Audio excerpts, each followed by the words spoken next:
Kita mulai sekarang. Assalamualaikum warahmatullahi wabarakatuh. Waalaikumsalam warahmatullahi wabarakatuh. Warahmatullahi wabarakatuh. Alhamdulillahirabbil alamin. Assalatu wassalamu ala asrofil anbiya wal mursalin sayyidina Muhammadin wa ala alihi washabihi ajmain. Nama ba'du. Pertama, kita bersyukur kepada Allah karena masih ditakdirkan bisa bertemu kembali dalam rangka mengikuti kuliah umum hari Rabu malam. Sebentar ya, tempat saya ada kendala sinyal.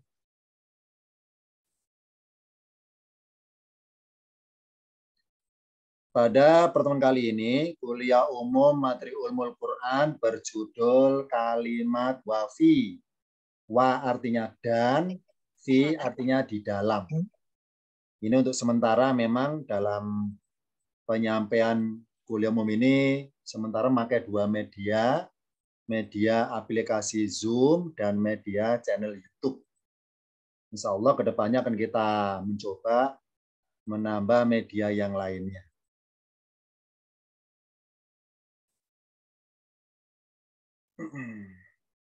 Materinya adalah berjudul Wafi yang artinya dan di dalam. Dari berbagai contoh ayat di Al-Quran yang banyak kali berbunyi wafi, ini karena pertemuannya singkat, saya ambil contoh 3. Kan kita tiga ayat atau 3 ayat sepasang-sepasang atau berpasangan yang bermuatan kalimat berbunyi wafi. 3 ini bersifat ayat-ayat pilihan. Bukan pilihan pengertian ayat terkenal, bukan. Pilihan saya maksudnya. Ini ayat pilihan ini. Pilihan siapa ya? Pilihan saya sendiri. Yang pertama kita buka dulu contohnya ayat yang bermuatan kalimat wafi atau dalam perbandingan kata yang lain. Sebelum kita buka contoh ayatnya, sekedar catatan dulu tentang kalimat wafi di Al-Quran. Keberadaan kalimat wafi dalam suatu rangkaian ayat itu bermaksud kepada 3 hal. Jadi kalau kita nemu berbagai ayat di surat manapun, nemu kalimat wafi, dan seterusnya, ini bermuatan 3. Yang pertama, kalimat wafi bermaksud perbuatan pasif. Yang kedua, kalimat wafi bermaksud ruang waktu. Dan yang ketiga, kalimat wafi bermaksud pengelompokan. Jadi dalam sudut pandang atau tinjauan ulumul Quran, kalimat wafi bermuatan 3 ini. Bermuatan perbuatan pasif, bermuatan pemisah ruang waktu, dan bermuatan pengelompokan. Ini kalimat wafi yang artinya dan di dalam titik-titik. Tentu. Kita buka contoh yang pertama.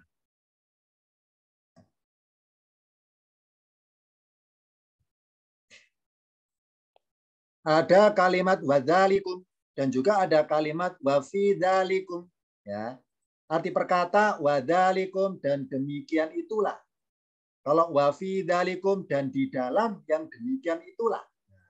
Jadi kalau sebelah kiri ketambahan lafadz fi, ketambahan huruf fi, sebelah kanan nggak pakai fi, akan kita bedakan apa hikmahnya ya dalam firman-Nya Allah kok pakai kata isyarat wadzalikum nggak ada fi-nya. Dan juga di ayat yang lain ada lafadz fi-nya wa fi dzalikum. Dari 2 contoh ini yang sebelah kanan wa dzalikum arti singkatnya dan demikian itulah. Nah, karena dzalikum termasuk kata isyarat. Nih, mempelajari tentang bahasa isyarat atau huruf isyarat atau isim isyarat ini mempelajarinya tingkatan paket 4 dan paket 7. Karena di lembaga Lipikin Nas, belajar ilmu alatnya berjenjang dari tingkatan paket 1 sampai dengan paket 10 ke atas. Nah, mempelajari lafadz dalikum sebagai kata isyarat, ini tingkatan paket 7. Kalau dalikum. Wadzalikum dan demikian itulah, kata-kata itulah kan nunjuk isyarat. Isyarat kepada apa? Dalikum wadzalikum, isyarat kepada perbuatan aktif. Sedangkan berbunyi wafidzalikum karena ketambahan huruf fi yang artinya wafidzalikum dan di dalam yang demikian itu isyarat kepada perbuatan pasif. Sekarang kita buka contoh yang sebelah kanan dulu ya, yang ada kalimat wadzalikum. Contohnya pertama saya ambil dari surat Fussilat ayat 23. Surat Fussilat ayat 23, ayat 23 sambungan dari 22, maka saya tampilkan dua ayat sekaligus. Fussilat 22 dan 23. Yang 23 awalan ayat berbunyi wadzalikum dzannukumul ladzi wadzalikum, di sini ada kata wadzalikum dan demikian itulah. Ini contoh kalimat wadzalikum yang tercantum di surat Fussilat ayat 23. Nah, untuk mengungkap keberadaan lafadz wadzalikum di nomor 23, otomatis kita harus buka dulu pemahaman di ayat nomor 22. Sekarang saya buka arti per kalimat dari ayat 22 yang berawalan wama kuntum. Saya baca per kata ya. Wama kuntum, dan tidaklah kalian adalah. Ciri pelakunya kalian akhirannya tum. Mempelajari ciri-ciri pelaku dalam suatu kata kerja atau fiil dipelajari dimulai tingkatan paket 3. Karena paket 3 mempelajari tentang fiil atau kata kerja bentuk lampau, fiil madi, bentuk sedang, fiil mudhari, bentuk perintah, fiil amar. Kuntum termasuk fiil madi, ciri pelakunya di akhir kata. Kuntum artinya kalian adalah. Tastatiruna, kalian bersembunyi.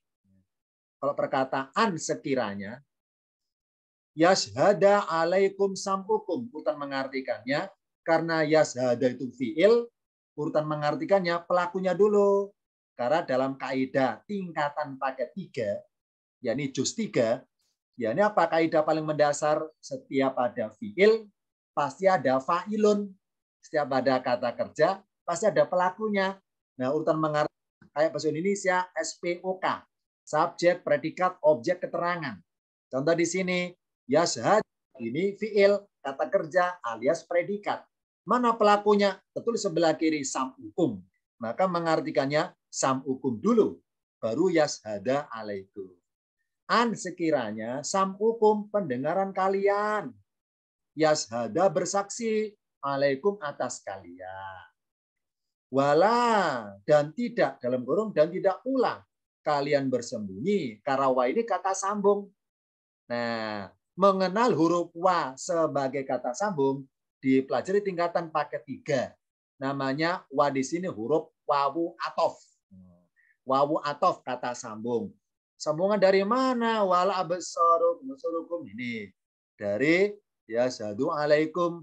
Dari sini makanya antara wa dengan la atau wala dengan absaru ada tersembunyi yang berbunyi di sini sama dengan di sini tastatirun di sini wala dan kalian tidak bisa bersembunyi wala tastatiruna wala absarukum, dan tidak pula kalian bersembunyi sekiranya absarukum, penglihatan kalian, yashhada alaikum, bersaksi atas kalian, wala juludukum, wala, dan tidak pula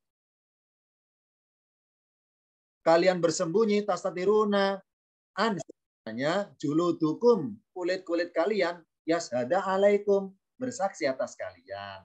Walakin akan tetapi donantum, kalian mengira atau telah mengira annallah, sesungguhnya Allah layak lamu, tidak mengetahui kathiron, kebanyakan mimma, dari apa yang tak maluna kalian kerjakan. Ini contoh perbuatan kalian, berbuat aktif berbunyi tastatiruna, kalian bersembunyi, donantum, kalian mengira. Kedua kata ini jenis kata adalah fiil. Apa fiil? Kata kerja. Apa kata kerja? Perbuatan. Kalau tastatiruna namanya fiil mudhari. Apa mudhari? Bermaksud kesinambungan perbuatan, terus menerus berbuatnya. Kalau donantum ini bentuknya fiil madi. Apa fiil madi? Bermaksud kepastian perbuatan. Pasti kalian berprasangka. Ini donantum, pasti kalian berprasangka. Madi, kepastian perbuatan. Fiil mudhari, kesinambungan perbuatan.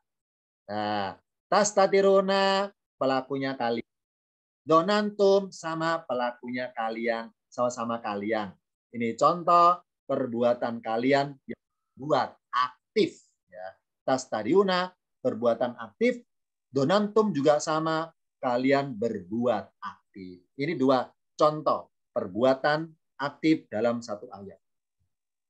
Nah, sekarang kita hubungkan dengan ayat 23. Setelah kalian berbuat aktif, berbuat tastatiruna dan berbuat donantum, wadzalikum. Nah, ini berupa sindirannya. Wadzalikum, demikian itulah. Donukum, kalau perkataan mimnya sukun ya, karena dibaca wasol, dibaca sambung, tanda wasolnya kasro, donakumul, donukumul. Kalau perkata zonukum alladhi, kalau perkata zonukum alladhi, kalau dibaca sambung, zonukumul ladhi. Nah, saya baca perkata ya. Wadalikum, dan demikian itulah donukum, prasangka kalian. Alladhi donantum, yang kalian sangkakan atau persangkakan. Birobbikum, kepada Tuhan kalian. Ardakum, yang dalam kurung prasangka kali tersebut telah membinasakan kalian. Fa'asbahtu, maka kalian menjadi dalam kurung termasuk dari khosirina, dari golongan orang-orang yang merugi. Di sini ada kata wadzalikum, dan demikian itulah. Kata-kata itulah itu nunjuk apa? Itulah nunjuk kepada perbuatan aktif kalian itu.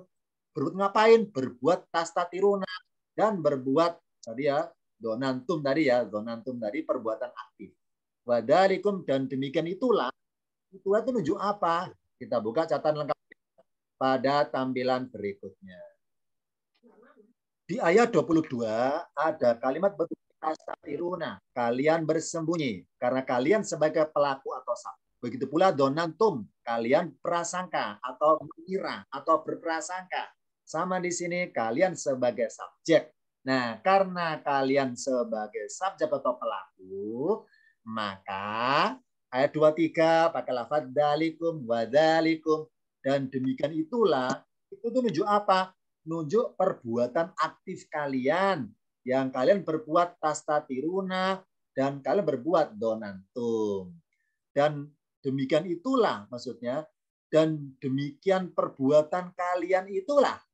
Nah, ini dari isyarat wadzalikum tidak pakai fi karena nunjuk kepada perbuatan aktif yang kalian sebagai pelakunya atau subjeknya.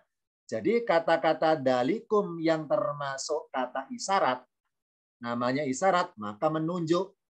Nunjuk apa? Nunjuk perbuatan aktif. Dari mana taunya? Karena ada tastatiruna dan donantum. Dua-duanya adalah perbuatan aktif yang pelakunya adalah kalian. Ini contoh yang pertama. Kenapa pakai wadalikum? Karena nunjuk kepada perbuatan aktif dan kalian sebagai pelaku. Ini contoh yang pertama, perbuatan aktif, maka nunjuknya pakai wadzalikum. Sekarang contoh pakai wafidalikum. Kita bandingkan lafaz. Tepatnya saya ambil dari Al-Baqarah 49. Ini temanya tentang Bani Israil ya. Allah mengingatkan kembali nikmat-nikmat yang pernah mereka terima dari Allah, terutama nikmat ketika mereka diselamatkan dari penjajahan Fir'aun ketika di Mesir. Saya baca perkata dulu. Ini contoh kalimat wafidalikum tercantum di Al-Baqarah 49. Wa idh najainakum, dan ingatlah ketika kami selamatkan kalian min ali fir'auna, dari para pengikut Fir'aun. Yasumunakum, mereka menimpakan kalian su'al adabi, seburuk-buruknya siksa. Yudabihuna, mereka menyembelih abnaakum, anak-anak laki-laki kalian. Wa yastahyuna, dan mereka membiarkan hidup nisaakum, anak-anak perempuan kalian.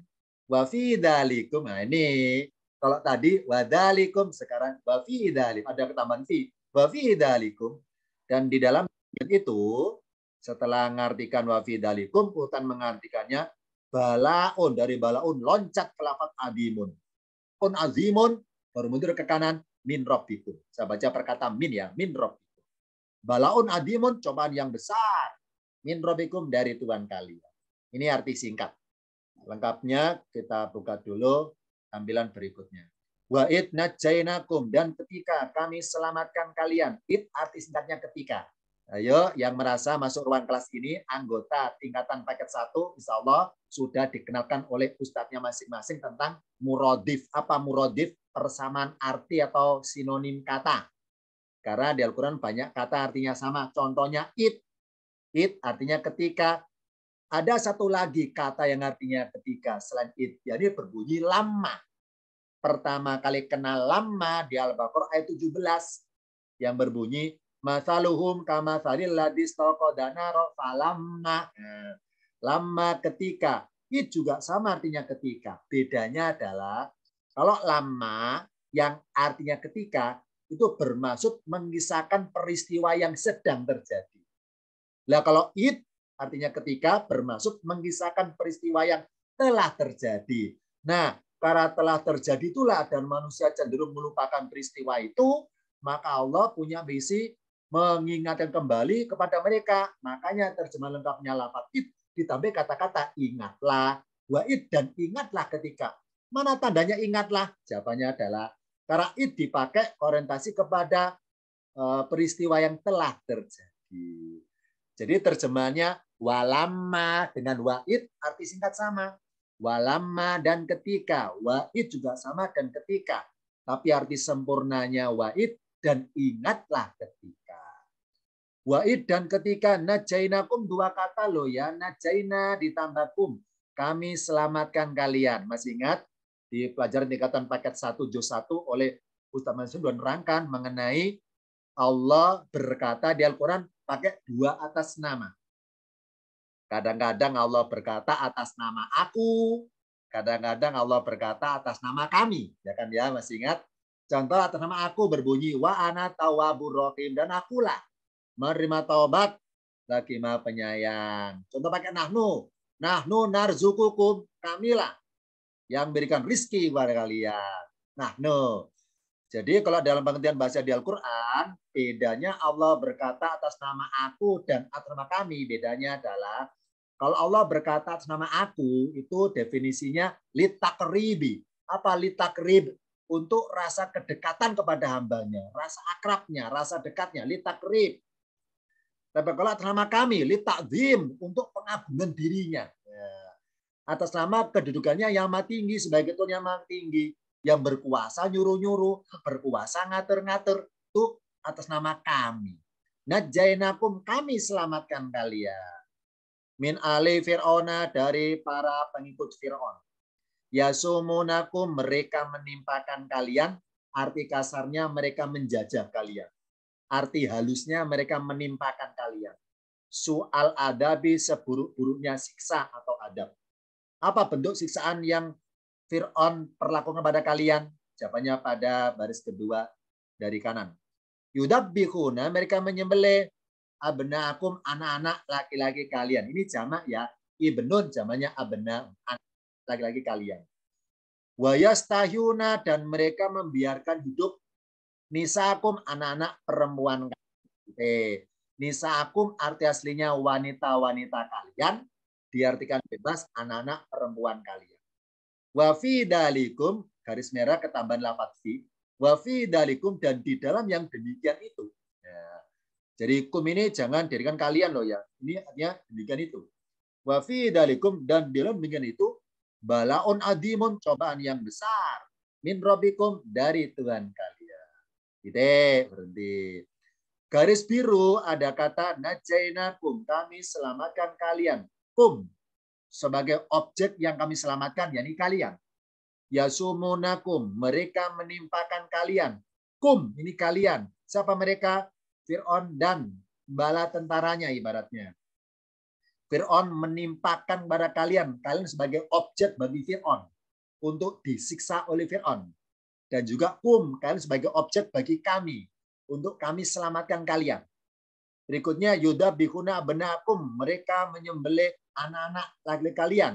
Jadi kalian dan anak kalian juga sebagai objek bagi Fir'aun untuk mereka menyembelih anak-anak kalian.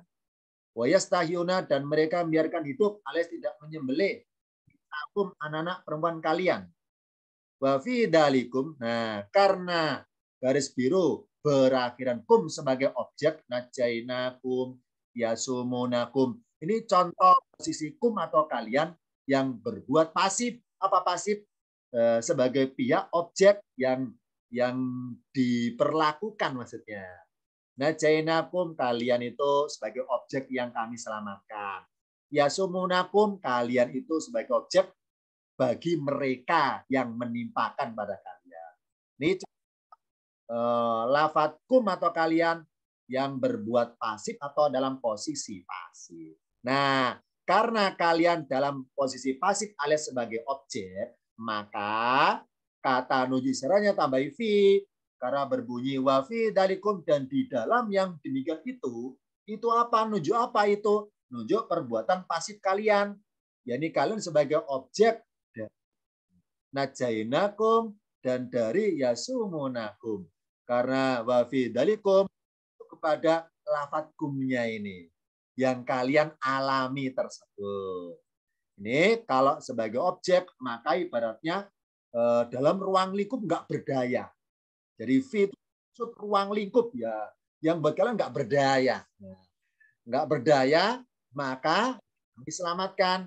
Pas kalian nggak berdaya maka dijajah Fir'aun, ditimpa siksa yang berat pada kalian dalam ketidakberdayaan kalian.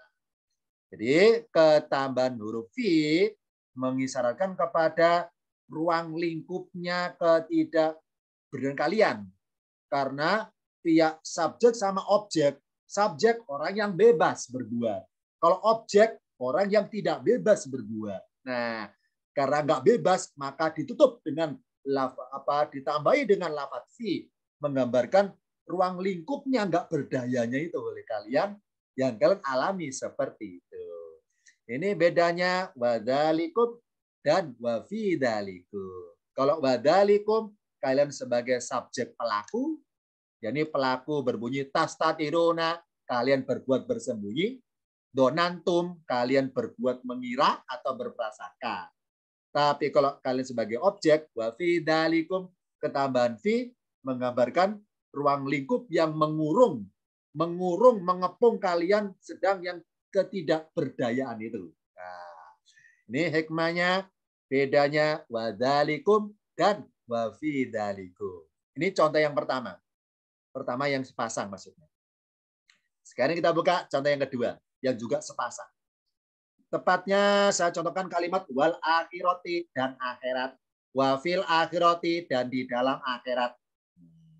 Kalau sebelah kanan nggak pakai fi, langsung wal akhirati dan akhirat. Akhirati dan di dalam akhirat. Ya, bedanya kalau berbunyi wal akhirati dalam kalimat ayatnya atau kalimatnya bermuatan tidak memisahkan ruang waktu. Ya, dunia nama alam, akhirat nama alam. Masing-masing alam ada dimensi waktu di situ. Nah, kalau wal akhirati kalau nggak pakai fi, maka muatan kalimatnya tidak bermaksud memisahkan ruang waktu. Tapi kalau ketambahan fi wa fil akhirati, nah ini bermaksud memisahkan ruang waktu. Antara waktu dunia dan akhirat beda ruang waktunya. Beda dimensi waktunya. Kalau wal akhirati nggak bahas tentang ruang waktu. Nggak bermaksud memisah-misahkan waktu. Sedangkan wa fil akhirati bermaksud memisahkan ruang waktu. Sekarang contoh kalimatnya pada tampilan berikut.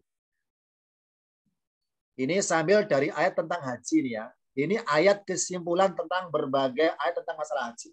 Ayo yang merasa anggota tingkatan paket 2, insya Allah kenal ayat ini. Tadi adalah dari ayat juz 2. Juz 2. Tentang haji 190-an, ditutup kesimpulan ayat 202. 21, 22 ya, kesimpulan. Ini apa intinya? Yang tentang berdoanya orang-orang berhaji. Saya baca per kalimat dulu ya. Faminhum, maka dari sebagian, faminan nasi, maka dari sebagian manusia. Masih ingat kaidahnya tentang huruf min di Al-Quran yang pernah saya sampaikan? Silakan dilihat lagi rekam videonya tentang huruf min. Min punya banyak arti di Al-Quran. Arti aslinya min dari. Kadang-kadang berubah artinya dari sebagian. Kadang-kadang tidak punya arti. Tentunya. Di sini contohnya minan nasi, dari sebagian manusia. Kenapa terjemahnya tambah kata-kata sebagian? Jawabannya adalah karena min ketemu kata berikutnya bermaksud bentuk jamak. Jadi kalau min ketemu kata berikutnya, yang kata berikutnya kalau diartikan bermaksud jumlah orangnya banyak, maka min terjemahnya tambah kata-kata sebagian. Dari sebagian manusia. Kalau diartikan dari manusia, bermaksud asal-usul. Kalau diartikan dari sebagian manusia, bermaksud jumlah. Enggak semua manusia yang disinggung, hanya sebagian aja. Jumlah. Nah ini ya. Dan nasi, maka dari sebagian manusia. Manusia yang mana? Manusia yang sedang ikut ibadah haji waktu itu. Man, orang yang lengkapnya ada orang yang. Orang yang ngapain? Yaqulu, dia berkata. Dia berkata apa? Berkata dalam doa maksudnya. Robbana, wahai Tuhan kami, atau ya Tuhan kami, atina, berilah kami, di dunia, di dalam dunia. Arti singkatnya di dunia, arti aslinya di dalam dunia. Titik, berhenti. Karena mereka minta pemberian hanya untuk duniawi saja, Allah ngecatatan, wa malahu, ini Allah merespon, mengomentari maksudnya, wa malahu, dan tidaklah baginya, arti perkata, dan tidaklah baginya, arti bebasnya, dan tiadalah baginya, fil akhirati, di dalam akhirat, min kholakin, dari bagian, dalam kurung sampai kata-katanya, supaya tidak kaku, dari bagiannya, alias kalau si jamaah haji itu doanya adalah urusan duniawi saja, minta pemberian duniawi saja, maka jatahnya di akhirat nggak akan Allah berikan kepadanya kalau sudah Allah majukan. Sudah Allah majukan untuk diminta ketika di dunia. Wa malahu fil akhirati min kholakin. Dan tiadalah baginya dalam akhirat dari bagiannya. Karena jatahnya di akhirat pengen dia minta segera ke dunia, maka Allah majukan. Ini contohnya ya. Jadi barang siapa apa jatahnya di akhirat, kebaikan di akhirat pengen diminta di dunia saja, Allah majukan. Maka di akhirat dia nggak akan mengalami kebahagiaan tersebut. D. Wa minhum, dan dari sebagian mereka, sama ya. Karena hum orangnya banyak, makanya min dari sebagian. Wa minhum, dan dari sebagian mereka, man, ada orang yang. Yaqulu, dia berkata. Berkata apa? Dalam 2.2. Rabbana, wahai Tuhan kami, atina, berilah kami, fitunya dalam dunia, hasanatan, kebaikan. Kalau tadi ayat 200 nggak ada kata-kata hasanatan. Yang berikutnya wa fil akhirati, dan di dalam akhirat hasanatan, kebaikan. Wa qina, 3 kata lo ya, wa ditambah qi ditambah na, dan peliharalah kami adaban nari, siksa neraka, atau dalam kurung siksa api neraka. Titik. Ini contoh lafadz wa fil akhirati, dan di dalam akhirat. Sekarang mari kalimat ini kita ungkap secara sudut pandang materi bahasa dulu. Tinjauan ulumul Qur'annya dulu. Apa sih ulumul Qur'an? Ilmu mempelajari perlik-perliknya Qur'an, pernik-perniknya, detailnya, hikmah perubahan perkata, hikmah adanya, tidak adanya suatu kata. Kita ungkap. Pertama kita bahas dulu lafadz hum. Wa minhum, dan dari sebagian mereka. Jadi oleh Allah ternyata dia 200 kata an-nasi muncul. Faminan nasi, maka dari sebagian manusia. Sedangkan ayat 1, lafadz an-nasi Allah samarkan. Pakai domir. Apa domir? Kata ganti. Apa sih kata ganti? Kata yang menggantikan lafadz sebelumnya. Gitu saja kata ganti. Apa sih domir? Kata ganti. Apa sih kata ganti? Kata yang menggantikan lafadz sebelumnya.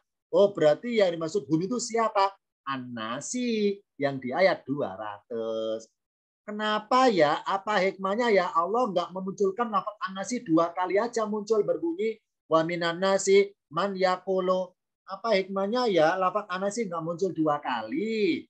Kok Allah samarkan di nomor 21? Jawabannya adalah dengan adanya munculnya lafadz an-nasi, karena tertulis maka terbaca. Karena terbaca mengandung filosofi, maka terlihat. Saya ulangi.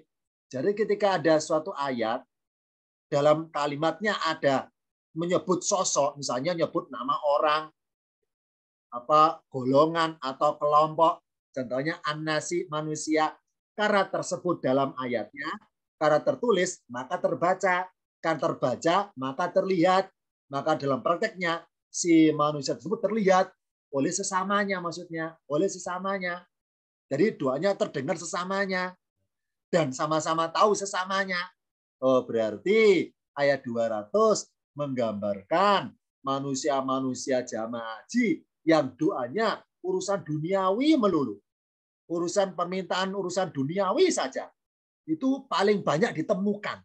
Paling gampang ditemukan karena kelihatan bersuara. Suara doanya dekat Ka'bah, suara doanya di depan Ka'bah.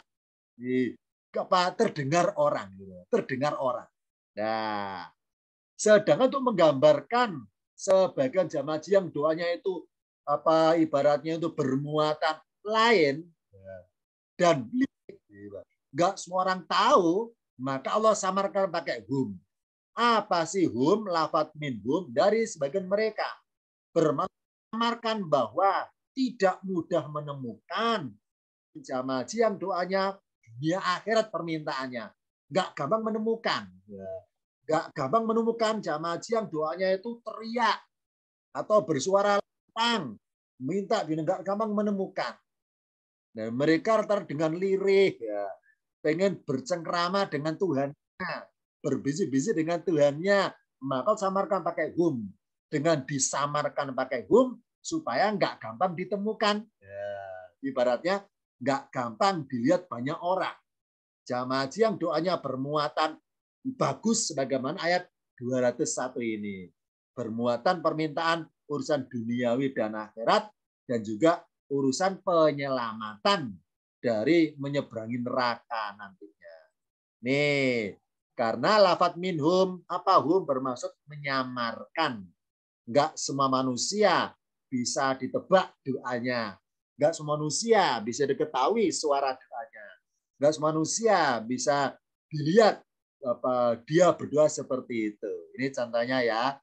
Kalau minan nasi banyak ketahuan, maksudnya pada umumnya manusia urusan duniawi doanya. Apalagi sekarang maaf ya, haji mahal ya, pengen balik modal akhirnya Allah. Saya jauh-jauh datang ke Mekah ini habis sekian ya Allah. Tolong ya Allah gantikan 2 kali lipat. Jadi urusan duniawi pengen timbal balik ini contohnya ya. Ya Allah sudah habis sekian ini 2 kali lipat saya nabungnya ini, tolong ya Allah gantikan 2 kali lipat lagi. Nah, ini contohnya lah ya. Oh berarti kebanyakan manusia doanya adalah urusan duniawi, urusan pekerjaan, urusan studinya, urusan materi sebagainya. Nah, sedangkan jamaah haji yang urusan dunia akhirat nggak gampang ditemukan, nggak gampang diketahui. Makanya disamarkan pakai hum. Ini ya contoh ya.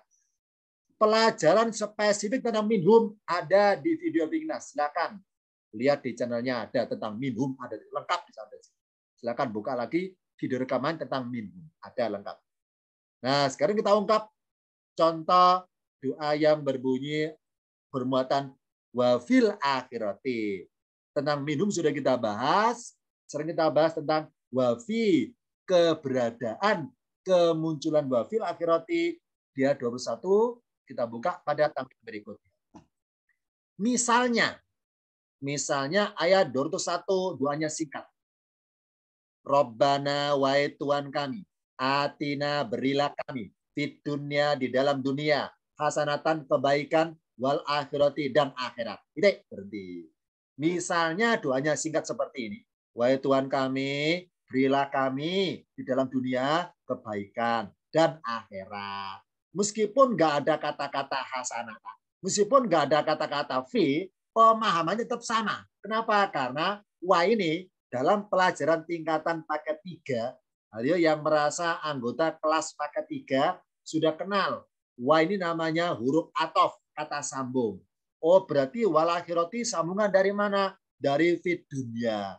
Maka kalaupun berbunyi singkat wal akhirati, tetap hakikatnya ada fi-nya juga. Karena apa? Karena berbunyi akhirati, akhirannya ti, akhirannya kasroh, juga gara-gara ada fi. Nah, hakikatnya fi-nya 2 kali juga muncul. Meskipun nggak tertulis loh ya. Wahai Tuhan kami, berilah kami di dalam dunia kebaikan dan dalam kurung juga di dalam akhirat. Ya, jadi meskipun nggak ada fi, nggak ada hasanatan, tetap sama mamanya, tetap sama. Jadi apa? di akhirat juga ingin dapat kebaikan, tetap sama, ya. Meskipun doanya panjang tadi disingkat dengan seperti ini, hanya berbunyi wal akhirati, tetap pemahaman sama. Apa samanya? Ya ini minta kebaikan juga di akhirat, minta hasanatan juga di akhirat, nggak di dunia saja. Karena wa ini adalah huruf atop sambungan dari di dunia. Nah, terbukti akhirati berbunyi ti gara-gara ada fi. Hakikatnya fi-nya muncul 2 kali. Di dunia hasanatan wa fil akhirati. Itu hakikatnya. Nah, ini contoh doa yang disingkat, yang tadi panjang disingkat. Rabbana atina fid dunya hasanatan wa fil akhirah. Selesai. Ini contoh pertama disingkat. Sekarang contoh kedua. Rabbana wahai Tuhan kami, atina berilah kami fid dunya di dalam dunia hasanatan kebaikan, wal akhirati hasanatan, dan akhirat juga kami minta diberi kebaikan. Kalau yang tadi contoh atas nggak ada kata hasanatan. Hasanatan cuma 1 kali. Nah, sekarang contoh kedua, hasanatan muncul 2 kali. Ya, tetap nggak ada fi yang kedua. Fi cuma 1 kali. Nah, ya. Nah, sekarang kita bandingkan dengan di atas. Kalau yang atas, karena hasanatan cuma 1 kali, maka mengandung hikmah bahwa, wahai Tuhan kami, berilah kami di dalam dunia kebaikan.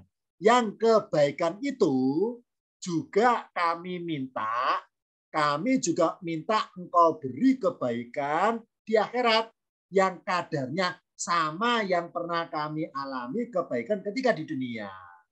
Jadi kebaikan di dunia yang menerus, yang berkesinambungan terus-menerus, berkelanjutan ke alam akhirat juga.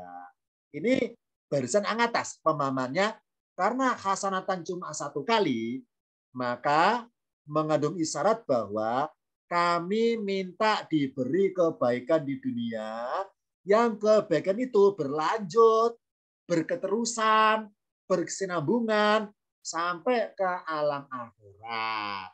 Ini kalau hasanatannya 1 kali. 1 kali. Nah, kalau 2 kali, nah ini ada kaidahnya. Masih ingat kaidahnya? Di rekaman YouTube kita sudah saya berikan tentang isim ma'rifat nakiro. Ada. Silakan buka rekaman YouTube-nya ada. Apa ada kaidahnya? Kalau nemu 2 kata yang sama-sama nakiro, apa nakiro itu? Ya ini bertanda tanwin atau asing. Tanwin. Yang sama, kembar maksudnya. Maka bermaksud beda. Bermaksud beda. Masih ingat ya? Contohnya yang pernah saya berikan di rekaman YouTube-nya, innamal usri yusron. Innamal usri yusron ya. Yusronnya 2 kali kan ya. Sama-sama tanwin, ya, sama-sama nakir maksudnya. Apa kaidah paling mendasar? Jika ada 2 kata yang sama, kembar, sama-sama tanwin an, sama-sama tanwin in, sama-sama tanwin un, alias nakiro atau tanwin, yang sama kembar tanwinnya, maka bermaksud beda. Oh, berarti kalau baris kedua ini mengandung isyarat, Rabbana wahai Tuhan kami, atina berilah kami fid dunya di dalam dunia hasanatan kebaikan. Wal akhirati dan akhirat hasanatan kebaikan. Karena muncul hasanatan yang kedua, warna biru ya, maka mengandung hikmah bahwa hasanatan yang kami minta di dunia itu beda dengan hasanah ketika di akhirat nanti. Jadi perlakuan hasanatan yang Allah berikan kepada orang-orang jamaah haji ketika di dunia itu beda dengan hasanatan nanti yang Allah praktekkan ketika di akhirat. Karena 2 kata hasanatan yang sama-sama tanwin berbeda wujud hasanatannya, berbeda wujud perlakuan kebaikannya, berbeda wujud materi kebaikannya, berbeda wujud perlakuan kebaikannya, karena muncul 2 hasanatan. Kalau yang atas, karena hasanatan cuma 1 kali, oh berarti hasanah di dunia dengan hasanah di akhirat sama unsur hasanatannya. Kebaikannya sejenis maksudnya, semacam dan sejenis. Sedangkan kedua ini contohnya, karena hasanatan muncul 2 kali, hakikatnya hasanatan yang kedua berbeda kemasannya dengan hasanatan yang pertama, meskipun tulisannya beda, karena kaidahnya adalah jika ada dua isim nakiro, hakikatnya bermaksud beda. Tulisan sama tapi beda. Ya, ini pemain yang muncul hasanatan yang kedua, alias dua kali muncul hasanatan. Yang atas cuma satu kali hasanatannya. Yang kedua, contoh doa yang kedua ini dua kali hasanatannya. Tetap nggak pakai fi. Sekarang contoh yang ketiga. Pakai fi sebagaimana di ayatnya. Rabbana wahai Tuhan kami, atina berilah kami di dunia, di dalam dunia hasanatan kebaikan. Wa fil akhirati, dan dalam akhirat hasanatan kebaikan. Nah, karena muncul fi yang kedua kalinya, kalimat fi yang kedua ini bermaksud pemisah. Pemisah ruang waktu. Ingat ya, fi itu bermaksud ruang lingkup. Fi itu ruang lingkup. Nah, oh berarti ada isyarat bahwa kalau berbunyi fi dunya hasanatan, maka hasanatan kebaikan yang diterima ketika di dunia itu masa berlakunya di dunia saja. Ini bicara masa berlakunya ini kalau pakai fi. Ruang lingkup di dunia saja. Contoh misalnya, ya Allah, saya pengen mendapatkan kesehatan ketika di dunia. Ya, Allah kasih kesehatan. Hasanatan berupa kesehatan. Nah, ternyata kesehatan yang diterima di dunia pada masa berlakunya, yakni apa? Enggak selamanya manusia sehat. Ada kalanya menjadi sakit, ada kalanya tersandung, ada kalanya terjatuh. Jadi enggak terus menerus sehat seumur hidup, tidak. Oh berarti ruang lingkup kesehatan pun itu terbatas, ya, tidak selamanya sehat. Contoh lagi, ya Allah, saya pengen ketika makan buah-buahan itu saya mendapatkan kebaikan, perlakuan kebaikan darimu. Misalnya saya makan buah, lidah saya terasa bisa mengecap rasa enaknya. Gigi saya untuk mengunyah bisa nyaman mengunyahnya. Allah kasih hasanatan, ternyata tetap terbatas. Apa misalnya memakan buah ternyata ada batasannya nikmatnya. Kenapa? Ada bijinya. Makan salak akan berhenti. Kenapa berhenti? Karena ketika gigi kita mengunyah biji, kan nggak bisa mengunyah biji, maka berhenti kenikmatan makan salaknya itu. Oh berarti kenikmatan memakan buah pun ada ruang lingkup batasannya. Maka dengan fi dunia, fi-nya muncul dua kali, maka hasanatan ketika di dunia itu ruang lingkup terbatas. Masa berlakunya di dunia saja maksudnya. Nah, ketika masuk alam akhirat, Allah kasih lagi perlakuan hasanatan yang berlakunya di akhirat, yang nggak kayak di dunia, yang terbatas itu. Di akhirat nggak ada sakit, di dunia masih ada rasa sakit.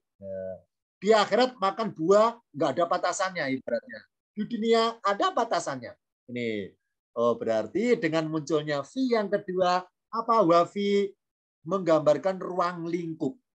Ruang lingkup, yakni ruang lingkup hasanatannya di akhirat beda dengan ruang lingkup hasanatan di dunia. Beda masa berlakunya, beda perlakuan kebaikannya itu sendiri, berbeda. Berbeda. Kalau contoh yang baris kedua ini doanya bermaksud bahwa kebaikan di akhirat kemasannya beda dengan kebaikan di dunia. Karena dua isim nakiro hakikatnya beda wujud isimnya. Ini menggambarkan perbedaan hasanatunnya. Kalau yang doa yang bawah ini menggambarkan ruang lingkup. Ya. Ruang lingkup masa berlakunya hasanatannya itu. Nah, beda. Berarti dunia kebaikan terbatas. Di akhirat kebaikan kekal. Ini contohnya. Allah bedakan dengan kemunculan wafi. Maka bermaksud ruang waktu pemisah. Berarti ketika Allah kasih manusia hasanatan di dunia, akan terbatas merasakannya. Misalnya, saya ketika masih muda, bisa sehat, bisa makan apapun. Semakin tua, semakin susah makan. Takut kolesterol, takut asam urat, semakin susah makannya, semakin terbatas ruang lingkup makannya itu. Nah, ini ya contohnya. Semakin berkurang merasakan hasanatannya itu makin berkurang. Ini contohnya ada fi 2 kali muncul menggambarkan ruang lingkupnya hasanatan. Kalau yang baris kedua hanya menggambarkan perbedaan wujud materi hasanatannya. Kalau yang bawah karena bedanya fi maka membedakan ruang lingkup, ruang waktu.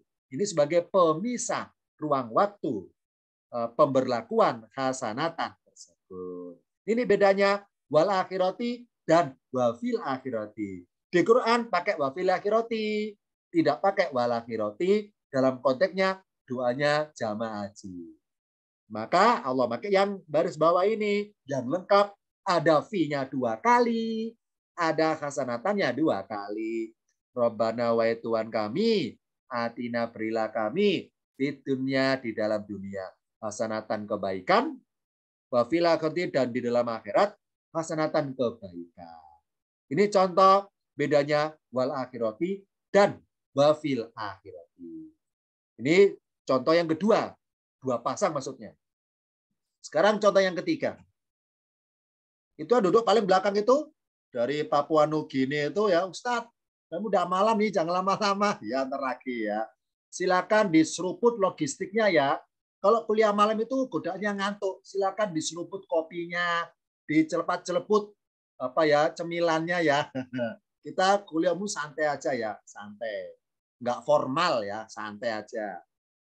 Berikutnya bedanya wa titik-titik dengan wafi titik-titik. Ya, ini sengaja. Kenapa titik-titik? Karena banyak sambungannya, banyak contohnya. Wa titik-titik artinya dan, wafi titik-titik dan di dalam titik-titik. Nah, kalau wa saja nggak pakai fi, maka rangkaian kalimatnya tidak bermaksud mengelompokkan. Tapi kalau pakai fi, wafi titik-titik bermaksud mengelompokkan. Contohnya saya ambil satu ayat, tepatnya ayat tentang zakat. Ayat tentang zakat ini. Dari surat At-Taubah ayat 60. Ini panjang ayat dari innama sampai dengan alimun hakimun. Saya beri tanda garis ya sebagai spesifik yang kita kaji yang garis-garis ini. Ada wa dan wal masakini dan orang-orang miskin. Ada wa dan muncul lagi yang kedua wal amil dan orang-orang yang pengurus zakat itu, amilnya maksudnya orang yang mengerjakan zakat ngurusi itu. Wa dan muncul wal mu'allafati dan orang yang mu'allaf yang ditundukkan hatinya yang baru masuk Islam contohnya. Wa dan muncul wa ya. Kiri lagi wa tapi diikuti fi wa fir riqabi dan dalam perbudakan wa fi dan di dalam wafinya muncul. Berikutnya wal ghorimina enggak pakai fi, hanya wa sendirian, wa dan. Berikutnya muncul lagi fi, wafi muncul lagi dan di dalam muncul lagi wafi. Kemudian wa dan nggak pakai fi, wa bin sabili ini ya. Nah, ini dari pengalaman saya pribadi ya, maaf saya pribadi pengalaman. Dulu ketika saya pas ada kesempatan di Madinah, haji di Madinah, ingat kita yang barangkali ingat yang masing-masing ya, yang merasa pernah berhaji, pernah berumroh, dan pernah mencermati di Masjid Nabawi, di lantai bawah, itu sekitar jam 9 pagi waktu duha, itu banyak taklim-taklim. Ya, ini khusus yang areal jamaah laki-laki ya, laki-laki. Ada halaqoh-halaqoh, ada taklim-taklim ya. Ada syekh-syekhnya mengajarkan. Ada taklim anak-anak, remaja, orang tua, dewasa ada. Masing-masing majelis taklim beda materinya. Ada kajian fikih, ada kajian bahasa Arab, ada kajian baca Quran, ada kajian nahwu sorof, ada kajian balagh, ulumul Quran. Nah, dari banyak talim-talim itu, saya menyempatkan diri ikut nimbrung masuk ke majelis taklim ulumul Quran di situ. Nah, di situ kebetulan materinya tentang membahas tentang mushaf ya, mushaf Madinah, mushaf Utsmani. Nah, tentang tulisan di mushaf gitu. Dari berbagai jamaah yang hadir di situ banyak yang bertanya pada syekhnya. Nah, saya kebetulan jadi kepo, saya bertanya juga. Nah, saya tanya mengenai penulisan khotnya. Saya tanya mengenai contoh ya, ini contoh di layar. Ya Syekh, saya tanya dalam bahasa Arab ini, tapi saya bebas ya. Ya Syekh, Apa ada isyarat, ada maksudnya? Dalam penulisan khot di Al-Quran Mushaf Utsmani atau Madinah itu mengenai khot yang dipanjangkan, dipendekkan. Apa ada maksudnya? Apa sekedar hanya mengisi, memenuhi spasi kosong biar nggak kosong dipanjangin? Contohnya misalnya ini ya, wal amilina, nunnya kenapa dipanjangkan? Wal amil, kenapa nunnya dipanjangkan? Sedangkan wal gorimina, nunnya pendek. Begitu pula wafir rikobi fi, kenapa dipanjangkan yaknya fi? Sedangkan wabi sabilillah fi-nya dipendekkan. Apakah fi rikobi dipanjangkan hanya untuk tuntutan supaya spasi kiri itu rata, ya, nggak kosong? Apakah sekedar itu? Apa ada maksud lain? Nah, Syekhnya menerangkan akhirnya. Jadi ketika kita ini saya kutip kata Syekh tersebut ya.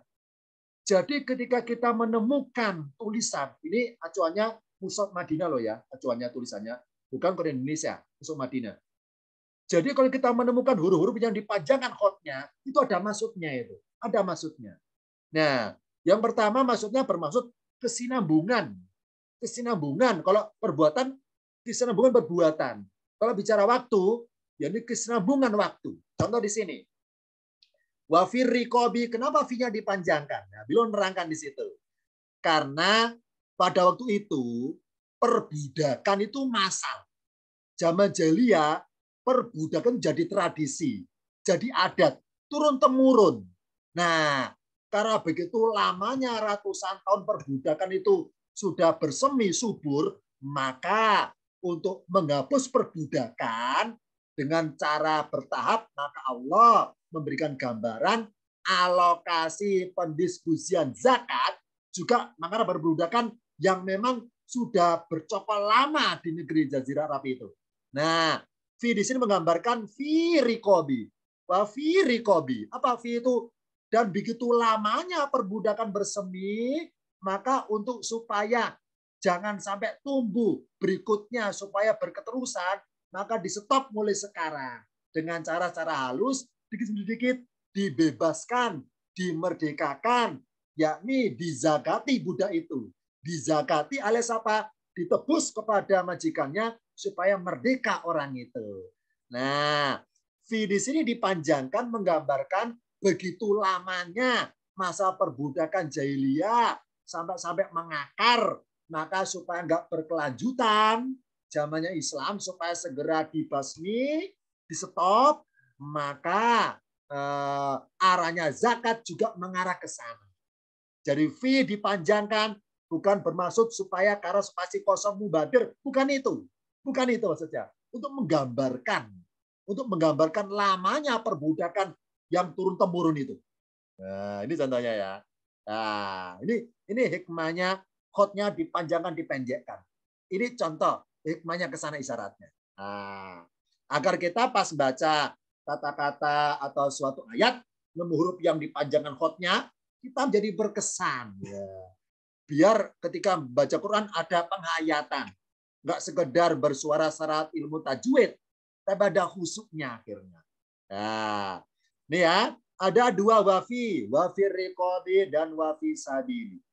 Nah, sekarang kita buka tampilan berikutnya, arti lengkapnya. Innama, sesungguhnya lah boleh. Sesungguhnya hanyalah boleh. As-sodako tuh sodako. Dalam terjemahan bebas diartikan zakat. Ini gini unik. Apa uniknya? Nyari ayat tentang pendistribusian zakat, nggak akan nemu kata-kata zakat, nggak berbunyi innama zakatu lil fuqara'i, nggak ada kata-kata zakatu, bener kan ya? Adanya innama sodaqatu, tapi diartikan zakat. Ini unik ini ya, unik ini. Apa hikmahnya ya? Ini Allah dalam firman-Nya bermuatan tentang zakat, tapi pakai kata-kata sodakotu, nggak berbunyi innama zakatu. Apa hikmahnya ya? Nah, gini jawabannya. Ini menurut tinjauan bahasa, apa sih sodakotun? Artinya pembenaran. Sodakotun artinya pembenaran. Berkata loh ya, sodakotun pembenaran. Apa sih infakun? Anfako yunfiku. Infakun. Apa infakun? Ini kok secara bahasa ya. Jadi memberikan yang setengah, sebagian yang dia punya maksudnya. Infakun itu memberikan sebagian yang dia punya.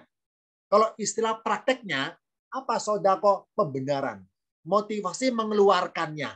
Apa bersodako? Motivasi mengeluarkannya. Apa infak? Jumlah yang dikeluarkan. Apa jumlah sebagian yang kita punya. Misalnya, maaf ya, contoh aja sederhana. Misalnya, saya punya pulpen 10 dengan harga 100.000. Saya infakkan sebagian. Nah, dengan termotivasi saya membenarkan tentang janji Allah. Saya membenarkan tentang bahwa Allah punya lipat ganda pahala.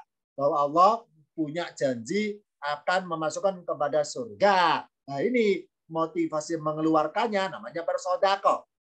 Nah, jumlah yang dikeluarkan namanya infak. Ini apa? Enggak semua pulpen saya sedekahkan, hanya sebagian, 2 atau 3. Itu infakun, infak.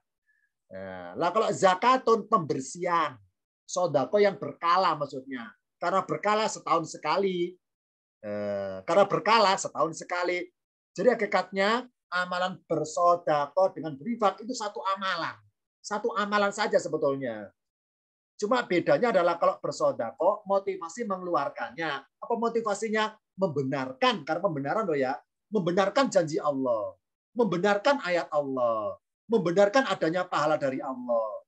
Membenarkan adanya surga dari Allah. Nah, itu jadi motivasi mengeluarkan. Nah, sekarang berapa yang dikeluarkan? Namanya infak. Ini sebagian, nggak seluruhnya. Ini pernah saya mengalami sendiri.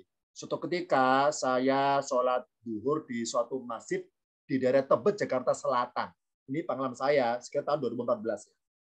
Di situ ada masjid, di pintu depannya itu ada 2 kotak. 2 kotak amal itu. Saya nggak tahu ya kenapa takmirnya nulis seperti ini. Kotak sebelah kan tulis kotak infak. Sebelah kiri tulis kotak sodako. Saya bingung. Saya bingung. Ini pihak takmirnya yang salah ini. Membuat bingung saya ini. Sebelah kanan tulisannya kotak infak. Sebelah kiri tulis kotak sodako. Saya bingung. Saya punya 10.000. Satu lembar 10.000. Nah, kalau saya masukkan ke kotak infak, berarti saya nggak bersodako dong. Kalau saya masuk kotak sodako, berarti saya nggak infak. Kenapa? Saya tukarkan ke orang 5.002. Karena saya masukkan dua masing-masing 5.000. Nah ini biar semuanya selesai. Ini yang buat rancu pihak takmirnya itu nulis kotak infak, kotak sodako. Karena kan beda antara sodako sama infak, yang kesannya beda. Hakikatnya sama sebetulnya. Terbukti kata-kata atau ayat tentang zakat pakai sodako. Siapa membenarkan janji Allah, membenarkan tentang adanya pahala, membenarkan adanya surga, maka harus berzakat. Nah ini berzakat. Hakikatnya zakat pun bersodako. Cuma sodako yang berkala, terjadwalkan, spesifik si penerimanya itu. Nah ini hikmahnya. Kenapa tentang zakat pakai kata-kata sodako. Hakikatnya zakat pun bersodako sebetulnya. Cuma sodako yang berkala. Nah ya, innama sesungguhnya hanyalah as-sodaqatu, sodako bagi orang-orang yang fakir. Apa fakir? Orang yang butuh. Wal masakin dan orang-orang miskin. Wah, dan ya, ini garis biru terjemahnya yang warna biru. Wal amilina dan orang-orang yang mengerjakan atasnya. Alias apa? Yang ngurusi zakat para pengurusnya. Wal mu'allafati qulubuhum dan orang yang ditundukkan hati mereka. Dalam kurung para mu'allaf. Jadi secara bahasa, apa sih mu'alaf? Memang dalam praktiknya orang masuk Islam. Tapi secara bahasa, orang yang ditundukkan hatinya. Apa hikmahnya ya? Kok disebut mu'alaf? Jawabannya adalah, maaf ya ini contoh istilah kasar. Barang siapa belum masuk Islam, itu berarti orangnya liar. Apa liar? Nggak mau diatur oleh Tuhan. Nggak mau diatur oleh Allah. Nggak mau diatur oleh Quran. Liar. Hatinya masih liar. Semaunya. Nyembah semaunya. Terserah dia nyembah apa. Nah, ketika dia dapat hidayah, maka dia sudah ditundukkan oleh Allah hatinya. Ini contohnya ya. Maka mu'alaf, apa mu'alaf? Ditundukkan hatinya. Berarti orang masuk Islam adalah orang yang hatinya harus tunduk kepada Allah lewat aturan sebagaimana di Al-Quran tersebut. Barasa belum Islam, hakikatnya belum mau tunduk. Belum mau ditundukkan maksudnya. Lanjutannya wafir riqabi dan di dalam perbudakan. Ini masih berlanjut ya, karena masih panjang ayatnya. Wafir riqabi, wafi warna merah ya terjemahnya, wafi dan di dalam. Ar-riqabi perbudakan. Ini pendistribusian zakat diurut. Yang pertama orang-orang fakir, yang kedua urutannya orang miskin. Ini kalau urut secara tulisan loh ya. Yang ketiga adalah wal mu'allafati, dan orang-orang yang ditundukkan hatinya, alias yang mu'alaf itu baru masuk Islam. Berikutnya adalah wafir riqabi, dalam perbudakan adalah apa? Menebus para budak supaya merdeka dari majikannya.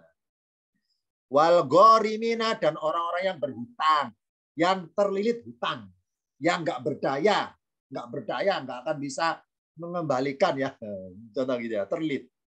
Wa fi sabilillah, dan kau perkatakan di dalam jalan Allah, biasa bebas dan di jalan Allah. Wa ibni sabili, dan ibnu sabil. Ini sama nih. Ibni kan ini para mufasir menggambarkan tentang ibnu sabil, yakni mereka yang dalam perjalanan musafir yang jauh melelahkan gitu. Ini kalau istilah dipanjangkannya itu. Wa ibni sabil dan ibnu sabil. Faridatan minallah, sebagai kewajiban dari Allah. Wallahu alimun, dan Allah Maha mengetahui, hakim lagi Maha bijaksana. Warna biru ya, wadan wal gharimina, dan orang-orang yang berutang, terlilit hutang. Wafi warna merah ya, wafi sabile, dan di jalan Allah. Wa bini sabile, dan orang yang dalam perjalanan. Kemunculan wafi 2 kali di ayat tentang zakat, 2 kali. Sekarang kita ungkap per kalimatnya pada tampilan berikut. Ternyata kalau dihitung, orang-orang menerima zakat yang pernah kita pelajari dalam fikih ya, ada 8 kategori. Ini saya kasih nomor urutan dari kanan ke kiri ya. Yang pertama al-fuqara'i, orang-orang fakir, orang miskin. Yang kedua al-masakini, orang-orang miskin. Yang ketiga al-amilina, para pengurus zakat. Yang keempat al-mu'allafati, orang-orang yang mu'allaf. Yang kelima ar-riqabi, yakni para budak. Yang budak-budak itu dimerdekakan, ditebus. Al-gharimina, orang yang terlilit hutang. Yang keenam urutannya. Terus yang fisabilillah, nomor 7. Yang 8 ibni sabil, 8. Ada 8. 8 kategori, bukan 8 orang loh ya. 8 kategori berarti, 8 kategori yang menerima zakat. Sekarang kalau diurutkan nomornya. Karena ada kalimat wafi, apa sih wafi itu? Ini ibaratnya apa ya? Spasi pengelompokan. Yang pertama nomor 1, 2, 3, 4. Berikutnya ada kata wafi, wafir riqabi wal gharimina. Nomor 5 dan 6 ada wafi sebagai pembatas, plus apa wafi ketambahan berikutnya di dalam hal 5 dan 6. Wafi muncul lagi dan di dalam hal 7 dan 8. Ini ya, muncul 2 wafi. Oh, berarti dari 8 kategori Allah pisahkan 3 kategori. Ya, dikelompokkan 3 kelompok. Kelompok pertama nomor 1, 2, 3, 4. Kelompok kedua 5, 6. Kelompok ketiga 7, 8. Berarti yang terima zakat totalnya 8 kategori. Nah, dari 8 kategori kalau diseleksi lagi terdiri 3 kelompok, 3 golongan ya. 3 golongan, 3 kelompok. Kelompok pertama 1, 2, 3, 4. yakni orang fakir, orang miskin, mu'alaf, dan pengurus zakat. Kelompok kedua, yakni budak dan orang kena hutang. Kelompok ketiga, sabilillah dan ibnu sabil. 3 kelompok. Karena muncul lafadz wafi. Coba kita bayangkan, fi-nya nggak pakai. Nggak ada fi, pakai wa saja misalnya. Misalnya pakai wa saja. Misalnya berbunyi setelah qulubuhum warriqabi. Nggak pakai fi loh ya. Warriqabi. Setelah gorimina wasabilillah. Kalau nggak ada fi, maka nggak ada tanda plus. Nggak ada tanda pengelompokan. Langsung berstatus sama. 8 kategori statusnya sama. Kalau nggak ada filo ya, hanya waw atop saja. Wadan. Nah, karena muncul wafi. Oh berarti antara nomor 4 muncul nomor 5. Ini ada spasi pengelompokan. Wafi 56. Wafi 78. Ya. Apa hikmahnya? Ya Allah kelompokkan 56 tersendiri. 78 tersendiri nggak boleh dicampur dengan 1, 2, 3, 4 nggak boleh. Ini ya. Apa hikmahnya ya? Dipisah-pisah seperti ini kita buka catatan pada tampilan berikutnya. Misalnya saya rinci. Innama sodaqotu, sesungguhnya sodako berupa zakat tersebut bagi. Bagi siapa? Rinciannya yang pertama al-fuqara'i. Terus wah dan al-masakini. Wah dan al-amilina 'alaiha. Wah dan al-mu'allafati qulubuhum. Titik berarti ya. Mengarah pertama kepada lima kategori. Orang fakir, orang miskin, para pengurus zakat, dan orang mu'alaf. Ini kelompok yang pertama. Yang nomor 1, 2, 3, 4. Nah, kelompok kedua, karena muncul wafi. Wafi Allah kelompokkan serumpun, satu himpunan maksudnya. Satu himpunan wafi itu. Wafi rikobi wal gorimina. Apa rigobi? Perbudakan. Apa gorimina? Hutang. Kenapa dikelompokkan satu kelompok? Karena bermuatan tebus menebus. Ya, tebus menebus. Tebus menebus bermuatan.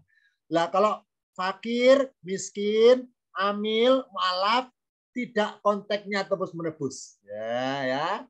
Karena rikobi gorimina urusan tebus menebus. Budak adalah harus ditebus. Orang berhutang harus ditebus hutang supaya bebas, supaya merdeka dari hutang. Kalau rikobi merdeka dari kepemilikan hak manusiawi dia.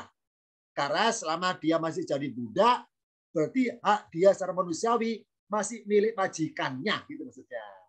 Ya, kalau rikobi ditebus secara hak kemanusiaannya, kalau gorimina ditebus secara hak materinya, yakni hutangnya. Dikelompokkan, makanya satu kasus tebus menebus.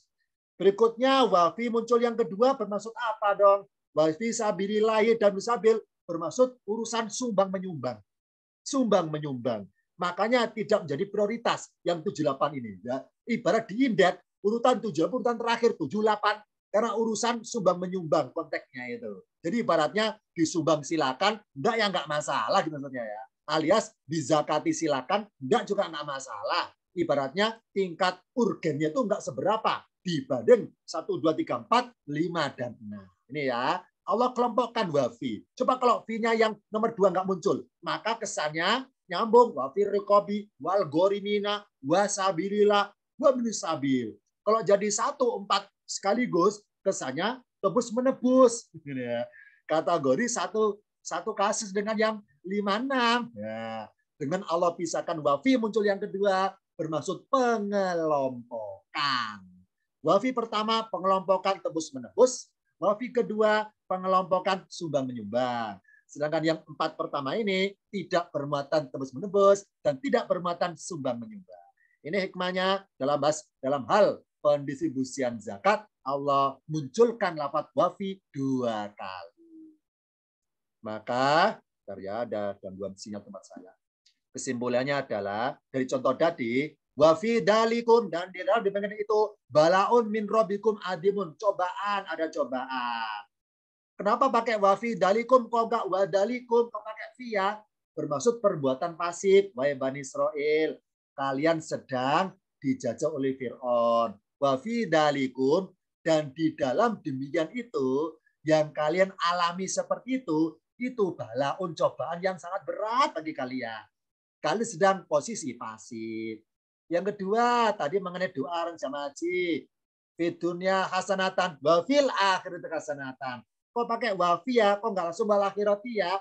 Ini bermaksud ruang waktu, pemisah ruang waktu.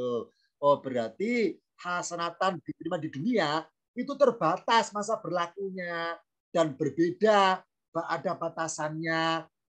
Di akhirat lain lagi bentuk hasanatannya, lain lagi masa berlakunya. Pemisah ruang waktu. Kalau muncul wafil akhirati. Tentang zakat, kok ada wafir rikobi, wafi sabilillah ya. Pengelompokan. Pengelompokan wafir rikobi, pengelompokan tebus menebus. Wafi sabilillah, pengelompokan sumbang menyumbang.